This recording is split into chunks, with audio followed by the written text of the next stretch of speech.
Muy buenas tardes, les damos la bienvenida a este nuevo capítulo del podcast Arqueología Presente y Futuro, que es un espacio de reflexión del Colegio de Arqueólogos y Arqueólogas de Chile, donde invitamos a distintas personas vinculadas con el mundo de la herencia cultural, la arqueología, a conversar sobre temas contingentes y particularmente temas que nos interesa discutir en el contexto del constituyente en el que nos encontramos hoy en día. Y en este contexto, hoy queremos hablar sobre los museos y las comunidades. Y para esto hemos invitado a Simón Sierralta, quien es arqueólogo del Laboratorio de Arqueología de la Dirección Museológica de la Universidad Austral de Chile, de la ciudad de Valdivia, y a Benjamín Ballester, quien es arqueólogo y curador del Museo Chileno de Arte Precolombino de Santiago.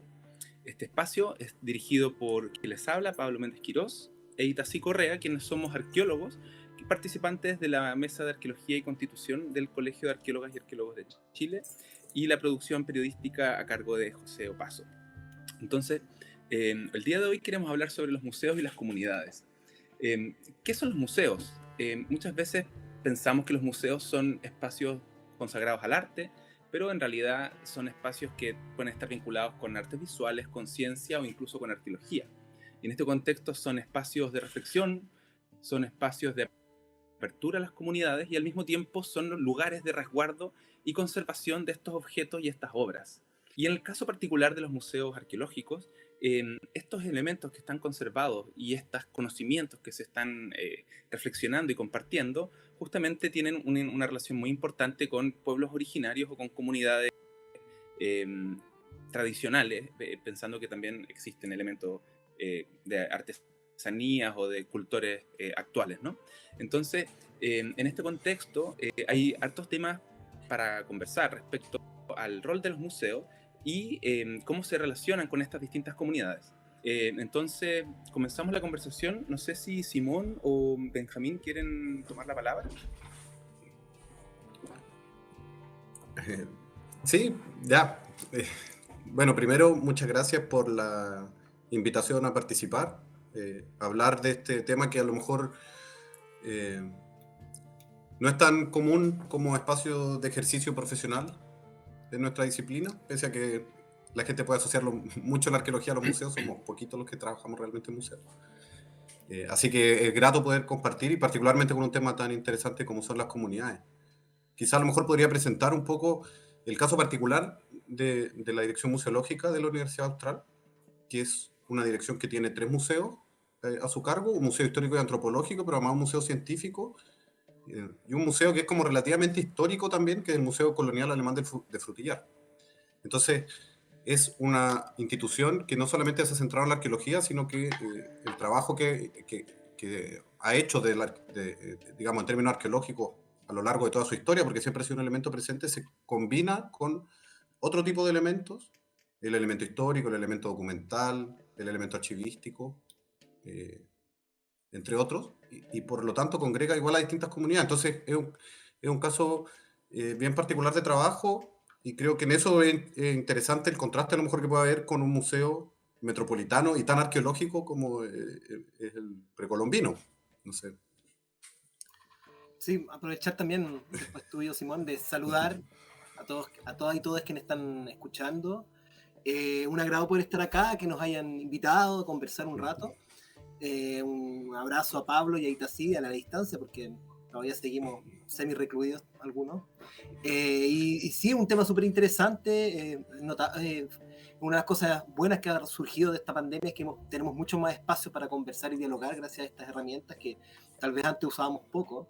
Y sí, es un tema fundamental poder hablar de los museos, porque están ahí, pocas veces reflexionamos en torno a ellos, y eso hace que se conviertan en instituciones sumamente decimonónicas, que cambian poco, son muy conservadoras algunas de ellas, y poco nos preguntamos cómo queremos que cambien y cómo proyectamos el rol de los museos hacia el futuro. Pensando que, o sea, hay museos que ya tienen algunos 200, 300 años en algunas partes, y han tenido que saber reinventarse ante los contextos. Y eso es fundamental también, poder discutirlo, como ustedes dicen, desde el problema de las comunidades. Y que es un concepto también que es problemático, porque el término de comunidad propiamente tal también ha sido discutido desde la antropología, qué es una comunidad y qué no. Hay intelectuales, no sé, pues de escolar, que no usa la palabra de comunidades, sino que usa colectivo. no de comunidad. Y así otra gente habla de pueblo, territorio, habitantes. Entonces también hay un trasfondo que también es interesante discutir, y este es un espacio fantástico para poder hacerlo. Claro, y como comentas tú, Benjam, en Chile el museo más antiguo es el Museo de Historia Natural, Museo Nacional de Historia Natural, cuyos orígenes son prácticamente contemporáneos a los orígenes de la República. Poco después que comienza la historia republicana, rápidamente las élites de la época determinan la necesidad de que el proyecto de nación tenga justamente un lugar consagrado para recolectar, estudiar y divulgar no solamente elementos arqueológicos, sino también de paleontología, de zoología, de botánica, y termina consolidándose este primer museo en el año 1830. Y por lo mismo esto marca, digamos, una forma de construir institucionalidad. En el episodio anterior, justamente una de nuestras invitadas comentaba esto sobre cómo para muchas comunidades indígenas, que son, digamos, el origen de gran parte, si no todo, el material arqueológico que se conserva, veían estos lugares como unos muros infranqueables a los cuales no se podía acceder. Sin embargo, en las últimas décadas, este relacionamiento ha ido cambiando. Entonces, en esta lógica de lugares conservadores y cambio, ¿cuáles son para ustedes los cambios más significativos o más como relevantes que permiten avisorar digamos, una nueva forma de relacionarse con los museos? A mí me da la impresión de que lo que más ha cambiado es la participación del resto de la sociedad para con los museos, en alguna medida. Entonces, hoy día hay casos emblemáticos, no sé, uno puede ver el Museo de San Pedro de Atacama, donde las comunidades trabajan fuerte con ellos, con el museo mismo, en Navarino. Hay museos que han avanzado de distinta manera de acuerdo a sus propias necesidades y condiciones, yo creo.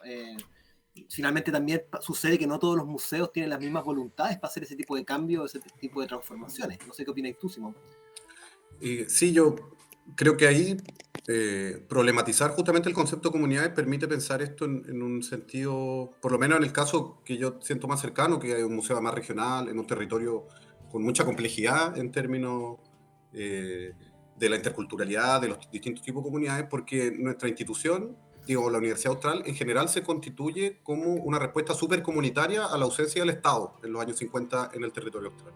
Y el museo tiene un componente desde el principio en un sentido comunitario súper fuerte. Las colecciones del museo están hechas por donaciones de la comunidad durante los años 60, 70, 80, hasta los 90, incluso ahora un poquito. Incluso la colección arqueológica son donaciones de la comunidad. ¿Pero de qué comunidad? Una comunidad particular, que es la comunidad, digamos, industrial alemana de la ciudad de Valdivia. Pero que se considera a sí mismo una comunidad o una colonia, ¿no? Y el museo o la Universidad Austral como un enclave importante de eso. Y a partir de los años 90, pero sobre todo en el último tiempo, obviamente hay una ampliación de lo que es el concepto de la comunidad o cuáles son las comunidades a las que queremos apuntar. Y en un territorio como el territorio austral, urbano, pero también rural, tenemos las comunidades urbanas en la ciudad de Valdivia, tenemos la comunidad universitaria que se amplía mucho más a aquella élite industrial que fue la que fundó y que ya no existe además, ¿cierto? Existen sus descendientes. Y por supuesto el tema de las comunidades indígenas, que son... en donde yo creo que existe, por lo menos en el sur, digamos, en lo que es la relación con las comunidades mapuche y huilliche, todavía un retraso muy importante en general en las instituciones y en la entrada que están teniendo en comparación a los ejemplos que decía Benjamín. Pero sí, sin duda que hay una ampliación. Sí. Sí. Es un tema que es interesante porque el problema de museos y comunidades, pero de comunidades y patrimonio, podríamos llamar, o de los objetos que están resguardados en los museos, hay un tema que es clave, que es un problema principalmente jurídico, que es a quién corresponden estos objetos que están en los museos. Que es un problema de propiedad. Y que hoy en día, y que ahí también está, como hoy en día, tal vez el mayor debate actual sobre la relación que existe entre museos, comunidades, en su sentido más amplio, y estos objetos que hay dentro de estos museos. Porque la discusión en gran medida tiene que ver, bueno, ¿y a quién corresponden estos objetos? Que es una discusión también muy propia de nuestra época, me refiero de la época moderna, el capitalismo, en donde el problema es la cuestión de la propiedad privada sobre estos objetos. ¿Quiénes son dueños de estas cosas? Mientras que a nivel jurídico, por ejemplo, estatal, se define que estos objetos, estas cosas, deberían ser de propiedad colectiva, de toda la sociedad en su conjunto. Entonces ahí se arma un debate y ahí se arma un plano de discusión que es muy interesante, porque bueno, ¿cuál es el rol que nosotros queremos que tengan estos objetos en el presente y en el futuro? Y en el fondo, ¿cómo nos relacionamos con ellos? Con los objetos, con las personas y con las instituciones. Sí, y pienso igual que hay un componente histórico en como en la conformación de las colecciones que determina distintas realidades. Hay como, por lo menos, el periodo como preprofesional o inicial de la arqueología profesional, en que en el fondo las colecciones que tenemos en muchos museos son, en la práctica, saqueos de cementerios que pueden haber hecho o aficionados a la arqueología o simplemente coleccionistas, compra, digamos. Nosotros tenemos colecciones, bueno, Benjamín está estudiando esto directamente, pero en el fondo las donaciones de estos grandes coleccionistas son saqueos de cementerios, donde las comunidades actualmente tienen memoria de ese saqueo. ¿Sí? Pero ahí, Simón, está el problema de que de ahí tengo, se pone cada vez más entretenido, porque, o sea, no es que solamente la gente aficionada o los antiguos coleccionistas hicieran eso, porque las comunidades podrían pensar que los arqueólogos y las arqueólogas hacen exactamente lo mismo. Y la distinción no es tan grande. O sea, cuando un arqueólogo o una arqueóloga va a excavar un cementerio en Azapa y no le pide permiso a nadie, ¿cuál es la gran diferencia con un coleccionista privado? Claro, y sin sí, duda, sí. Y sin duda ahí, o sea, es evidente que, de hecho, yo en mi proyecto trato de discutir un poco eso, que la gran distinción entre los museos y los coleccionistas es súper tenue, un coleccionista privado. Finalmente todo museo es también un coleccionista en sí mismo, y los arqueólogos hacen un poco lo mismo. Sí, sí, esa era como la segunda parte que quería decir, como que en el fondo tenéis como ese primer periodo y después como ya la arqueología profesional, pero que desde la perspectiva de muchas comunidades no es tan distinta. Por ejemplo, a nosotros la gente de Chayupén nos ha dicho, Mayo Calvo llegó a saquear nuestro cementerio cuando excavó Chayupén con Berdichevsky. O sea, es una cuestión que nosotros no lo hubiéramos pensado en esos términos, pero si leemos a Mengui, no sé, estoy pensando siempre en el territorio en que trabajo yo. Pero estoy súper de acuerdo y creo que eso presenta un problema que no está resuelto. Güey. Estamos atrasados también, creo, en general en Chile en términos del avance de esa discusión, o está en pañales aún en términos de la resolución que podemos tener. A mí me parece que ¿Puedo interrumpir la última vez, Pablo? Que me parece que esa distinción entre esta arqueología profesional universitaria y la no universitaria, no profesional, es una distinción que trató de construir la misma academia para validar las carreras universitarias en una época de la historia de Chile. O sea, había que decir que la arqueología universitaria era mejor que cualquier otra arqueología, cuando sabemos, evidentemente, que Lacham o Ule o cualquier otro personaje que no estudió arqueología tal vez hizo mejor arqueología que muchos universitarios y universitarias, que una condición no implica la otra. Entonces también hay que evaluar y juzgar también esos relatos del discurso. O sea, la historia de la arqueología chilena está escrita por la gente que inventó la arqueología chilena universitaria. Entonces también ahí se construye un relato donde eso se construye como mejor que otras cosas. Bueno, eso mismo que tú comentas es aplicable incluso a la medicina. Sí, o sea, el médico delantal blanco, el médico, sí, el poseedor del conocimiento, en algún momento tuvo que disputar un espacio de poder con las curanderas, con las parteras, donde ellos eran los que hacían un trabajo correcto, los que tenían los protocolos y los que evitaban, digamos, que hubieran mayores problemas. Bueno, les quería comentar dos cosas. Uno es que yo diría que el 100% del público que visita los museos desconoce que detrás de las vitrinas existen un número astronómico de piezas que nos exhiben. Nosotros como arqueólogos permanentemente estamos lidiando con todos los problemas que ello implica. Por un lado, los problemas de registro, por otro lado, los problemas de espacio, por otro lado, los problemas, el mal manejo de las colecciones antiguamente, que muchos de estos objetos que eran frágiles, vulnerables, llegaban envueltos en materiales o de una manera, digamos, un poco improvisada, y dice la ley que lo provisorio es permanente, ¿no? Entonces terminan objetos que en condiciones bastante deplorables y con pérdida tanto de los propios objetos como de su información, que para nosotros es muy importante. Entonces, en algún momento les quiero pedir que como hagamos ese puente, ¿no? Para las personas que piensan en un museo como un conjunto de vitrinas y un conjunto de textos, que hay todo un trasfondo invisible, ¿no? Que es como un poco el trasfondo de un restaurante. Uno ve la mesa y los platos, pero detrás hay una serie de personas haciendo cosas. Sí. Y por otro lado, dentro de estos cambios más importantes que han habido en los últimos tiempos, uno de esos es justamente en relación con los restos humanos, que muchos museos tenían el hábito de exponer momias o exponer cráneos o exponer restos humanos como parte de este exotismo, ¿no? Y por suerte esa es una tendencia que se ha comenzado a revertir. Yo creo que a nivel nacional cada vez hay menos momias y menos restos humanos en exhibición, no obstante aún se mantengan. Entonces ahí hay como dos aristas que también podemos comentar. Sí. A mí me parece que respecto al primer punto, que tiene que ver con lo que se ve y lo que no se ve, o sea, hay estudios hechos que dicen que, por ejemplo, yo me acuerdo de leer unos artículos en Francia que decían que ni siquiera el 10% de todas las colecciones que han ahí en todos los museos en el mundo han sido estudiados alguna vez, ni siquiera exhibidos. Quiere decir que hay un porcentaje brutalísimo de piezas que nunca han sido estudiadas ni vistas. Y acá en Chile, incluso, por ejemplo, en el Museo de Historia Natural de Santiago, que es uno de los museos que tiene más colecciones en Chile, el porcentaje de piezas que se exhiben es ínfimo, casi nulo. Antes había una exhibición mucho más importante y hoy en día casi no se exhibe ningún objeto. En nuestro caso, por ejemplo, en el Museo Precolombino se exhibe cerca del 10% de la colección total del museo. El museo tiene cerca de 12.000 objetos y hay más de 1.200 en exhibición actualmente. La gracia que tiene el Museo Precolombino, la suerte que tiene también, porque tiene otro tipo de recursos tal vez, es que hace exhibiciones temporales todos los años, lo que permite hacer un rotaje en el fondo de las piezas que están en exhibición. Y por ejemplo, la exhibición que tenemos este año, que se llama 40 años del museo, son puras piezas, 200 piezas que no se habían exhibido nunca, por ejemplo. Pero ahí cada museo también tiene que lidiar con sus propias posibilidades y capacidades. Sí, pues, no sé, en nuestro caso es difícil estimar, porque como decía, tenemos colecciones, la Dirección Museología tiene colecciones de muebles, de fotos, de ropa, es difícil estimar un porcentaje, además que cumplimos algo, un rol que yo creo que, no sé si lo hace el precolombino, que es que recibimos, por ejemplo, colecciones de impacto ambiental, entonces ya uno no va a contar los fragmentos de cerámica para decir qué porcentaje está exhibido, pero calculamos entre un 5 y un 10% también. Y algo que hemos tratado de hacer es abrir un poco esa experiencia en la medida de lo posible, porque tampoco es una cosa que se puede abrir completamente, pero al público general o a las comunidades. Entonces, para ciertos tipos de visitas que no son tan infrecuentes, nosotros hacemos recorridos guiados por los depósitos, por los laboratorios, explicamos, digamos, por ejemplo, ayer yo estuve recibiendo a estudiantes de la pedagogía en historia para que vieran en el fondo cómo se construía un poco lo que se ve en la fachada. Yo creo que eso es un trabajo que hay que hacer. Pienso también desde la perspectiva de nuestro museo, que tiene la particularidad de ser un museo universitario, que justamente para subsanar un poquito ese déficit que tenemos de tener tantas colecciones sin estudiar, es tratar de vincularse con distintos tipos de comunidades que puedan tener acceso.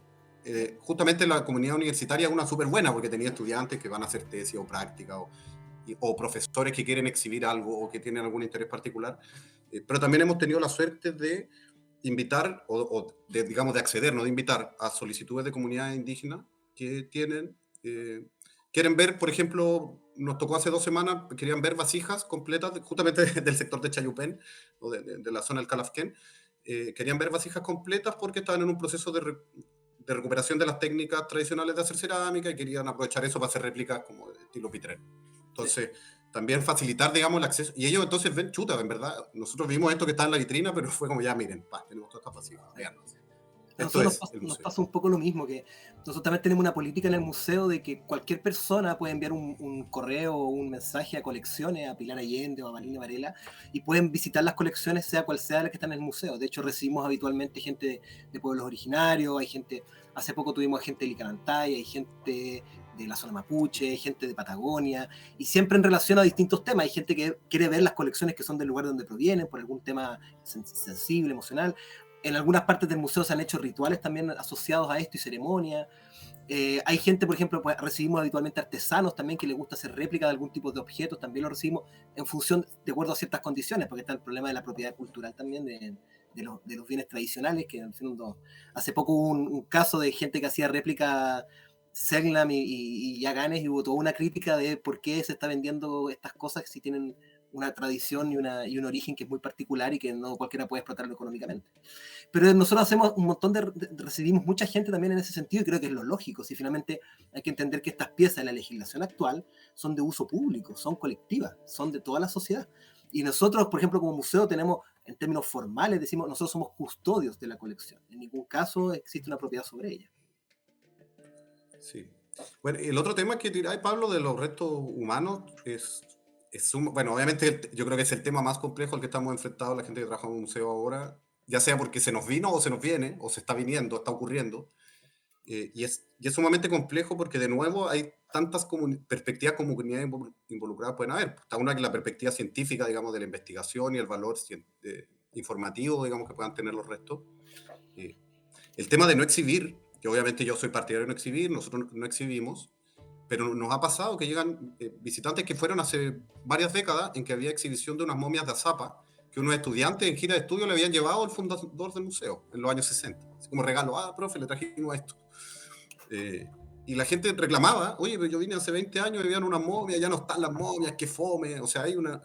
Y obviamente otras comunidades que tienen perspectivas sumamente distintas. Y creo, igual que ahí, la problemática más grande que yo veo, no solo en nuestra institución, sino lo que he visto en otras, se asocia con lo que decía y también Pablo de el tema del estado de embalaje y de conservación. Hay un déficit histórico ahí que afecta significativamente a todas las colecciones, pero que en el caso de las colecciones bioantropológicas implica un problema ético y político mayor.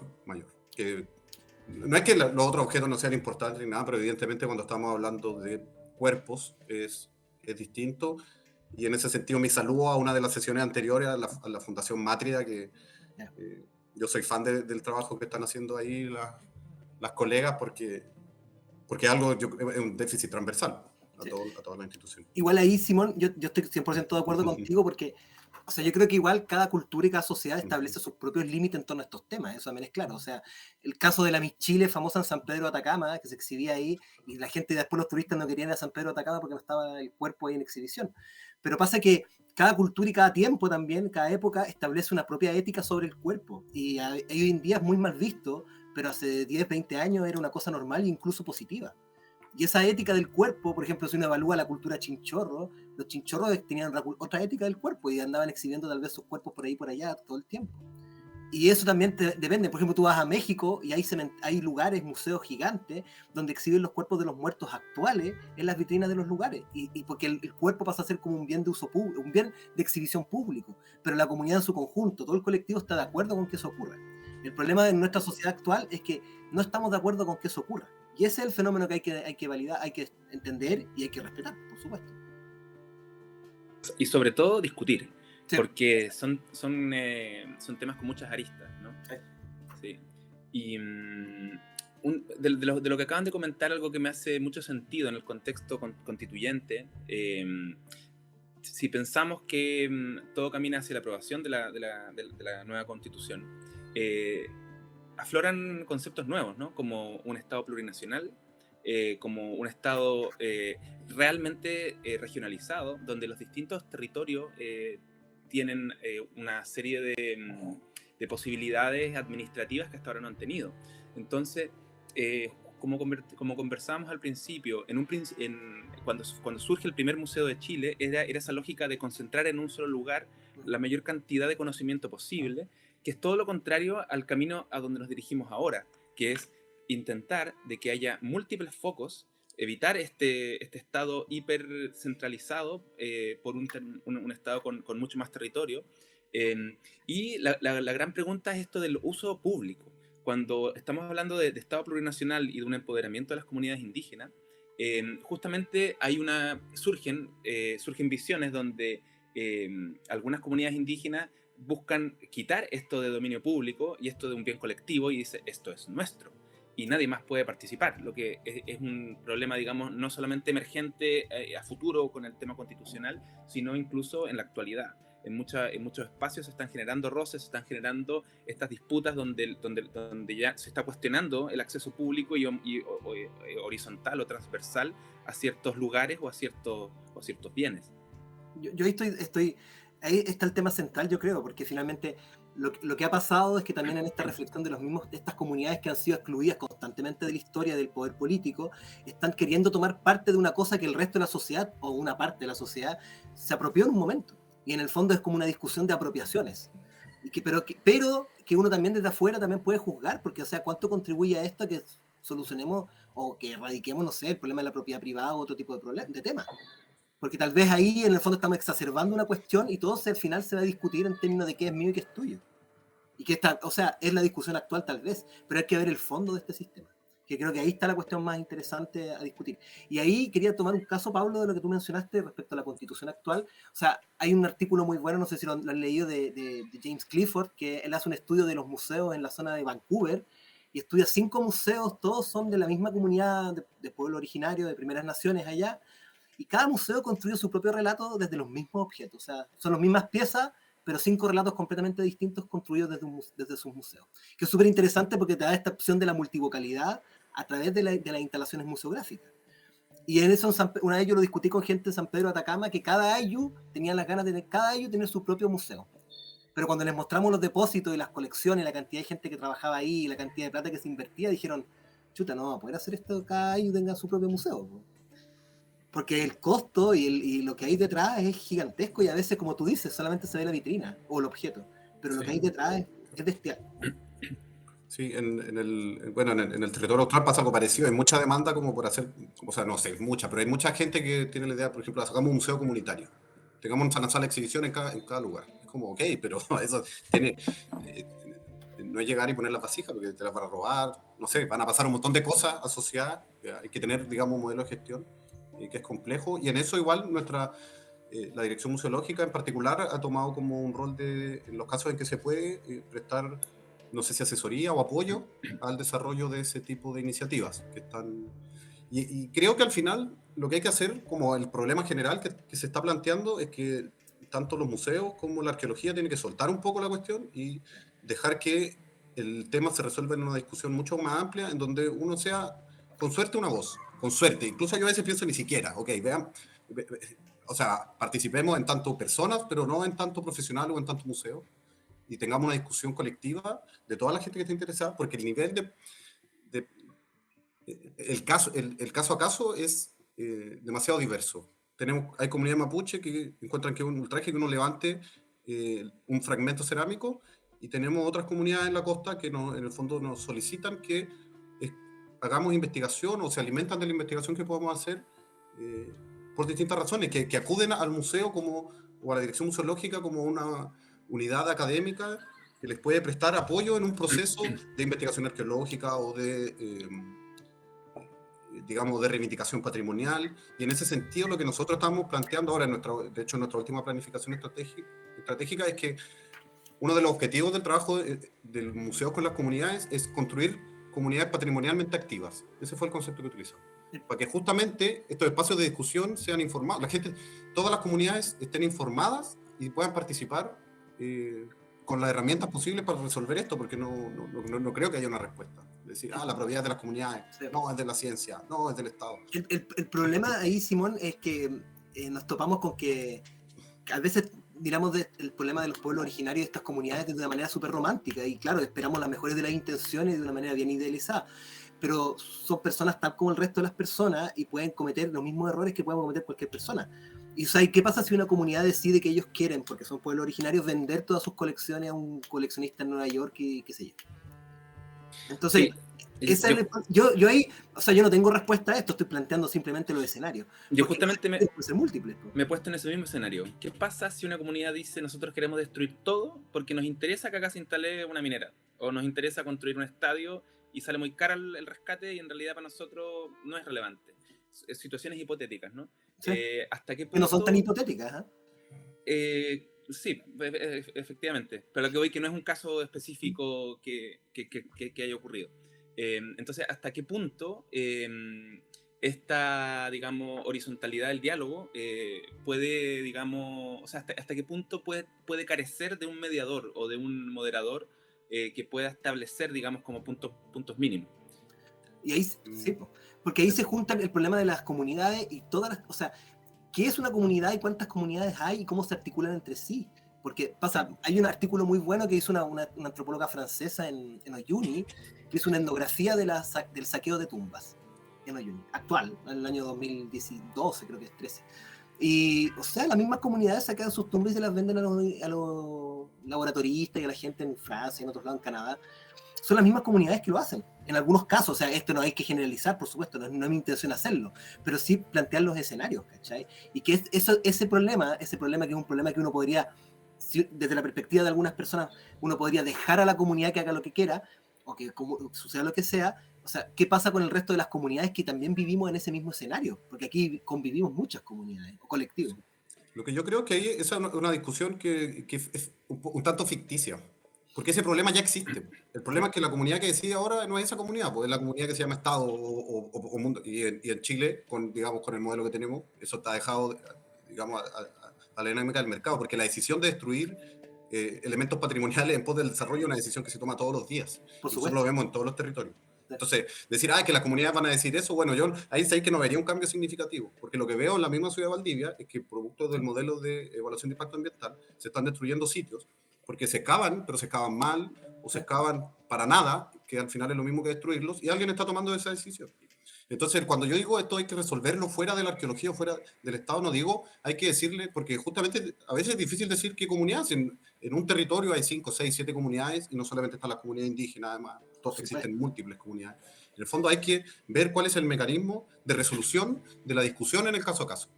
Y si finalmente alguna se destruye porque la comunidad, sea cual sea, digamos, sea cual sea ese mecanismo, se decide destruirlo, bueno, igual son costos. O sea, ahora estamos pagando esos costos en un montón de casos. Entonces no creo que decir, es que va a pasar eso, no, eso ya pasa, ¿cachai? Sí, pasa todo el rato, de hecho. Sí. Bueno, Benjamín Ballester, Simón Sierralta, les agradecemos su participación en este podcast. Creo que hemos tocado varias aristas. No sé si quieren decir alguna palabra de cierre. Desde ahí ya, yo les agradezco su participación y bueno, les dejo la palabra abierta para ir cerrando. ¿Quieres partir tú, Simón, o me das la palabra? No, yo parto. Nada, agradecer en verdad esto. Hagamos la segunda parte porque podría hacer una lista de cosas más para seguir conversando. Creo que es súper sano, creo que tenemos que hablar más entre museos. Eso es algo que yo llevo 3 años en el museo y siento que he hablado poco con otros museos. Así que eso creo que es algo que hace falta. Y obviamente también seguir hablando entre museos y comunidades muy, muy diversas, rurales, urbanas, indígenas, virtuales. Agradecerle la invitación, el tiempo, el espacio, y como dice Simón, ojalá nos podamos juntar mucho más y conversar más de estos temas, porque lamentablemente estamos en estos problemas porque no conversamos lo suficiente, seguramente, y lo que más falta es diálogo y reflexión sobre los temas. Y decir, para cerrar, que lo importante de este tema no es quién es dueño, quién tiene estas cosas o no, sino qué valor le damos a estas cosas para el presente y el futuro, para qué lo utilizamos y cómo construimos algo a través de ellas. Como todos ustedes dicen, no sirve de nada tenerla guardada en una bodega, sino para qué estos se van a usar en el futuro.